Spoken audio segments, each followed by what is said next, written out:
Usema venye ulisema. Dad, unaona chenye tu ulikuwa unafanyia Pinge, naomba tu unifanyie hivyo. Si unajua nakupenda. Sure. Huyu ni mtoto wangu anasema hivyo. Sasa utafanyaje kama wewe Oscar? Mtoto wako na unajua amebeba siri yako. So pia kuna venye alikutisha usipomfanyia hivyo anaweza atakuja kushtaki kwa mama. Yeah, sasa hapo alisema pamoja na kunipatia hiyo pesa. Na hata hiyo pesa ni kama nimetumia imeisha. Lakini sasa na mimi nimekuwa na feelings na wewe. Kweli baba, like serious. Hii ni dunia gani tuko? Ndio ukweli huo, ndio maana tuko hapa sasa. Huo ndio ukweli.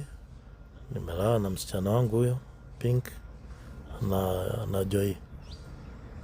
Kwa sasa Pink nimezaa naye. Huyo ana boyfriend wake.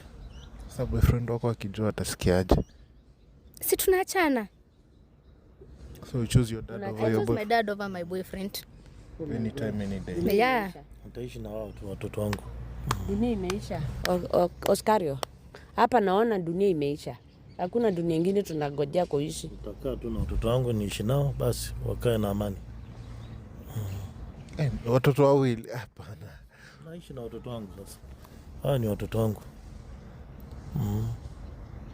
Unaishi na watoto wako.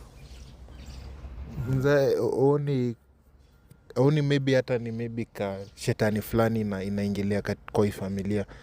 Juu inakaa huyu ako perfectly fine hata nika haichukuli kama Oscario. Mom huwa pay dad peace. Kiaje na hata wakai pamoja. Of course hawakai pamoja, but mom huwa anasikiza tu watu then anakuja anatetesha dad. Na sisi tunakaa na dad. So ni sisi tunamjua sana kuliko mama mwenyewe. Anasikiza tu watu wanamwambia kuhusu dad. Na huyo baba yako na simujui vizuri, wewe ndio umekuja kumjua. Sisi tunamjua vizuri kuniliko. Umekaa na baba yako miaka ngapi? Hujakaa sana. Since nizaliwe hadi saa hii. Na mimi nimekaa na yeye for almost 30 years. But wewe unashindanga job.